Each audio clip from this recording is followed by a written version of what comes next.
If you want to know the difference in people's lives, it all comes down to what are the things that are must for you versus shoulds. So let me tell you this. We said to have an extraordinary life, you got to have an extraordinary psychology, right? Extraordinary psychology means you got to live in an extraordinary state. To be in an extraordinary state, you got to condition your nervous system, your body, your physiology and focus to be at their best. Do you agree with this? Yes or no? Then to do that, though, you can do that. Why doesn't everybody? Not because you can't. We all have the ability. It's because of our standards. Life will pay whatever price you ask of it. Now, if you were going to ask intelligently, there might be 5 elements of that. Number 1, you'd have to ask specifically, wouldn't you? You wouldn't ask in a general way. People do that all the time. They go, I want more money. Fine, here's $1, get out of here. Very often you're getting what you're asking for. You're just not aware of how general you're asking. Clarity is power. The more clear you are about exactly what it is you want, the more your brain knows how to get there. Your brain is a servo mechanism. It's like a bomb. Those bombs, those missiles, they have a servo mechanism. So if the target moves, it knows what the target is, it follows it. Your brain, when you condition it, knows exactly what to go for and it'll find a way to get there. Did you ever buy a certain outfit or a certain car and suddenly see that car outfit everywhere? How many of you had that experience? Say, aye. How come that car outfit's everywhere? It always was everywhere, but now you notice it. And the reason is because there's a part of your brain called the reticular activating system, the RAS. That part of your brain determines what you notice and what you don't notice. Your brain spends most of its time trying to make sure you don't notice because you'll go crazy if you notice everything. But when you decide what's most important to you, your brain goes after it. Everyone I know who's successful builds what I call an RPM plan. An RPM is built on the metaphor that the way to get from where you are to where do you want to go to the fastest is you got to build power, like in a car, RPMs. And the R stands for they know the result they're after. They know what they want precisely. If you don't know exactly what you want or you let yourself get beyond that into something general, you're not going to achieve it. Clarity is power. You got to know the specific result you're after. What do you want? If you can't answer that question right now in your personal life, in your body, in your relationships, in your finances, in your spirituality, then you're not going to be as fulfilled as you want to be. We all know in this room, there's only one way you succeed long term. Anybody can get lucky, do something for a period of time, but real success in any measure whatsoever comes when you do more for others than anybody else. There's no other way to do it. You find a way to add more what? Value. And if we find the way to add more value, we can be superior in the marketplace, but we can also be superior in our own lives. We can enjoy our lives at a different level. We can have a different set of pride that isn't fake. It's not ego. Ego is when you try to make it better than it is, and you know the truth is it's not. But when you really are in a position, when you're in a position where you own what you're about, and you know what you're here to deliver, and you deliver it on a significant scale, then you have an opportunity to really experience not only success, but fulfillment. And this conference has gotten bigger and bigger, not only in its size, but also in its impact. And so I'm really privileged to be back with you here. And I know you're working to raise 1 million meals. And I'm very, very into hunger, to say the least, primarily because I was so hungry at a stage of my life. And my life was completely changed because when I was 11 years old, we had no money and no food. And we gotten used to that, but it was Thanksgiving, which makes it more emotional. And my parents were saying and doing things that after you say them, you can never take them back. And it was very profoundly painful, obviously, for myself as the oldest and trying to keep my brothers and sisters from hearing it.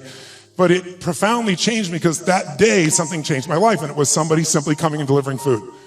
And it wasn't the person, wasn't giving it, it was a delivery guy. And it wasn't a happy moment for my father. It was interesting. My mom and dad are yelling at each other. My mom's saying things to my father, you haven't taken care of us. Pretty painful moment. And the door happens, and I go to open the door, and there's this tall guy standing there with these big bags of food, and on the ground beside him he had this pan with uncooked turkey. And he said, is your father here? And I said, just one moment. And I sprinted to get my dad, thinking this was going to be the most euphoric moment you could possibly imagine. Like God had come by and surprised us, somebody cared about us, whatever you wanted to frame it. And my father came to the front door begrudgingly, and when he saw the man, he got very angry. And he said, we don't take charity. And he went to slam the door. And the man was a very tall guy, and he put his arm or shoulder against it. It kind of bounced off of him. And he said, sir, this is not charity. Everybody has tough times. And somebody knows you're in need, and they want you to have a beautiful Thanksgiving. Please accept this gift. My father got even more intense and started saying, I don't accept charity. And this time the man put his foot there and it bounced off of it.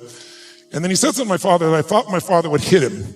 He looked at my father and said, he looked at me in the background and said, don't let your family suffer because of your ego. It was intense words to say. My father didn't know what to do. He grabbed the food, he slammed it down and slammed the door. And I tell you the story because everything in our life is controlled by 3 decisions. And those 3 decisions I'd like you to look at today because I really want to deliver for you. I didn't come here to do a speech. I love Mark dearly. I really want to serve you, and you all are giving the greatest gift you have, your time. You can get your money back, but you can't get your time back.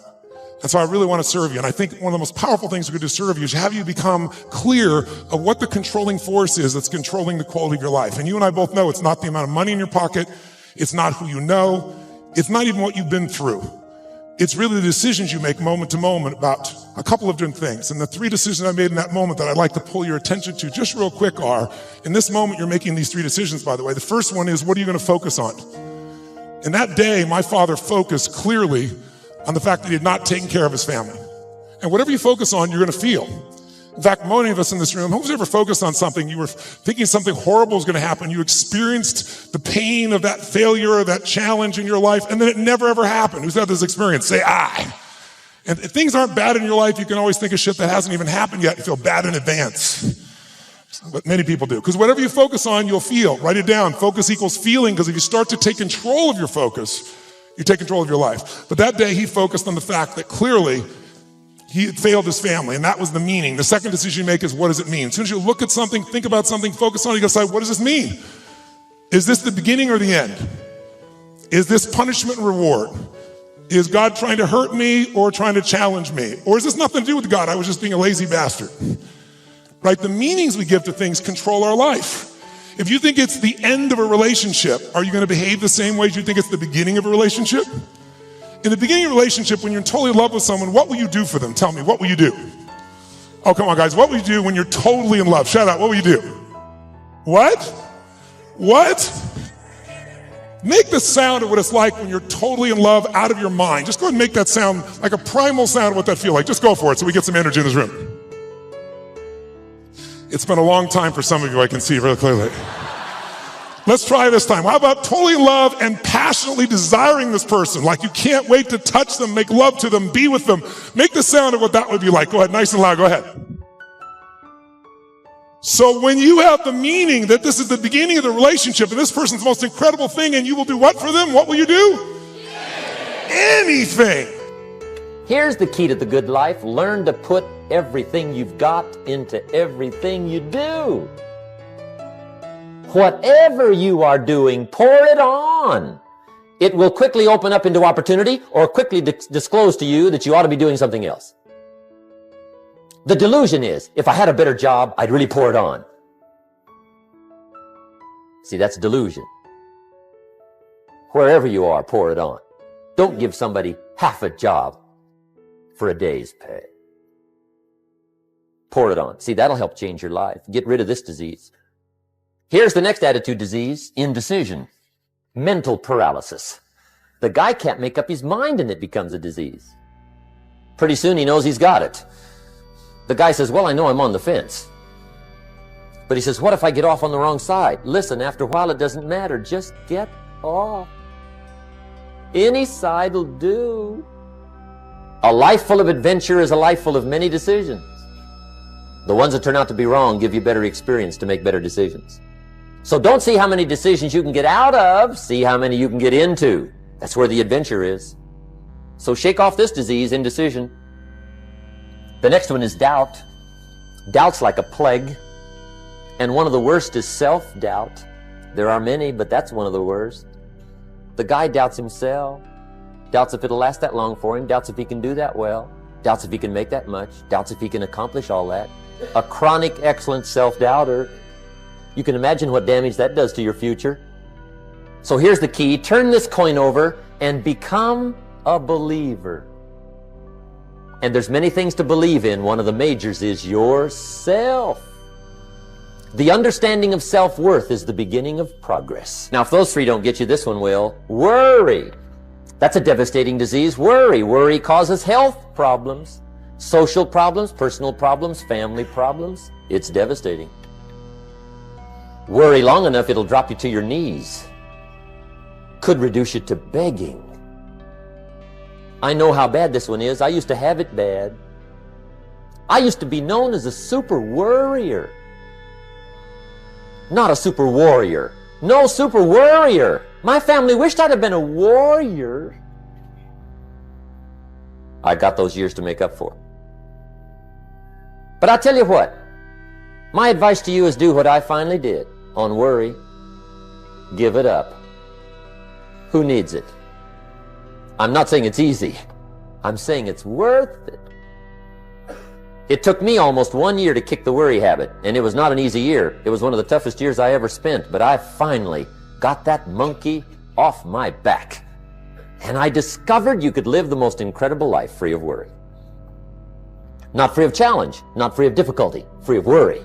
I learned how to do it, and you can.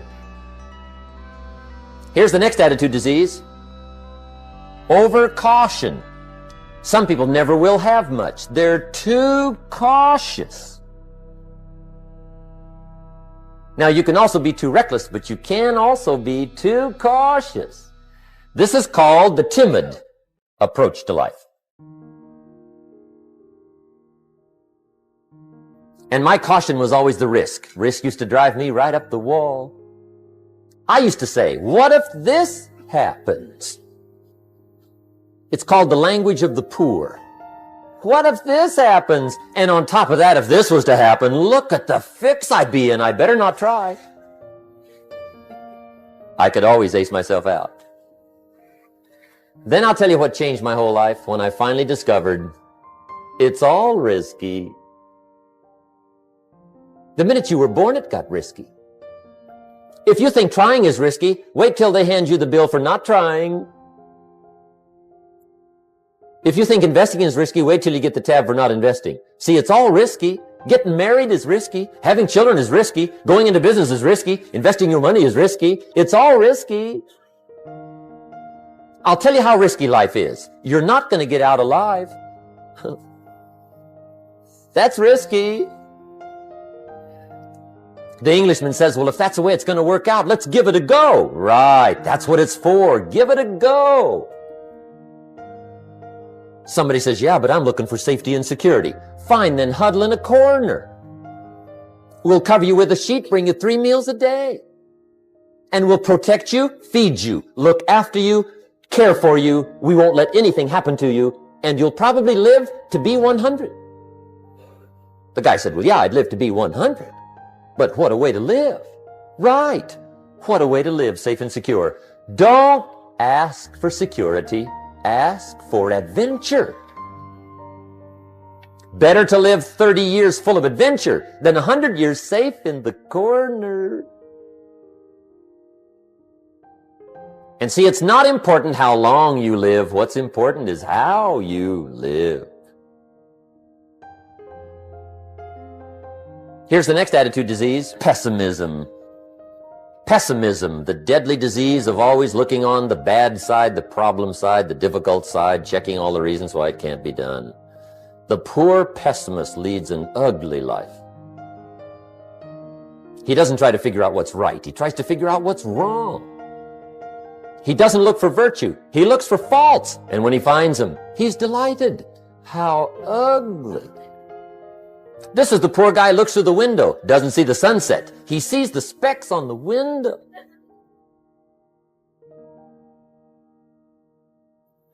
And this is the poor guy, right, who rushes up, takes such leave of his senses. This guy rushes up and he says, I've got 5 good reasons why it won't work. He's so dumb he doesn't know all he needs 1. He's got 5. To the pessimist, the glass is always half empty.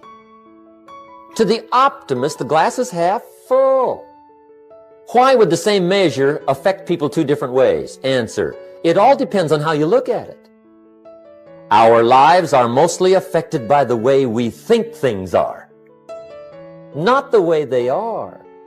The way we think they are affects us most. And so what I'm saying to you is that as you begin to look out on your life, this is challenging. This is not easy acting. So what are the things that we can begin to do to harness our will? Number 1, you've got to bring it out and look at it. You got to take the power out of it. You've got to expose it to the truth. And the truth is that it has no power over you. So write down something you want to act on, but for some reason that you've been holding back, and look at it. The next thing is, ask yourself the question, is it helping you to continue to put it off? If it's an asset for you to continue to procrastinate, then continue to do that.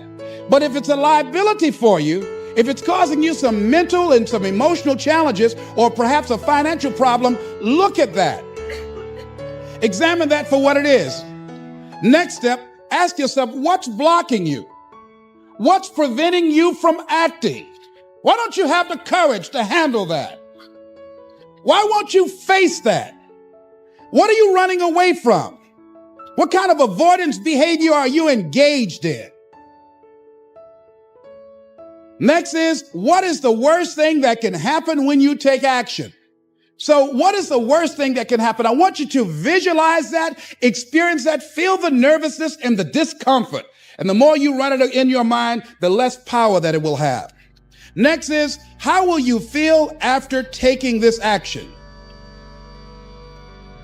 When we look out on our lives, you ask the question, what are you going to do? Look at, as you think about this that you know you need to handle, what are you going to do? And then write down 3 strong reasons on why you know you must take action. And be explicit and descriptive in your reasons, because your reasons have power. Your reasons will drive you. When you have doubt, when your faith becomes weak, your reasons will fortify your faith. When you have an inner conversation, say, no, don't do that. Your reasons will become your rod and your staff to comfort you, to take you through those challenging moments. So write down your reasons. And what you will find, that when you decide to act, when you decide to take life on, and let me warn you, it can be painful, it will be uncomfortable, and that's where the growth is.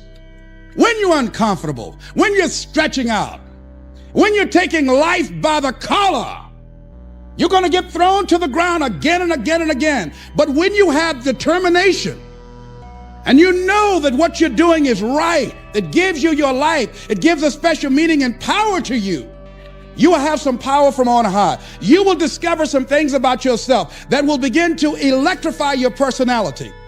You'll begin to discover some things about you that you don't know you've got.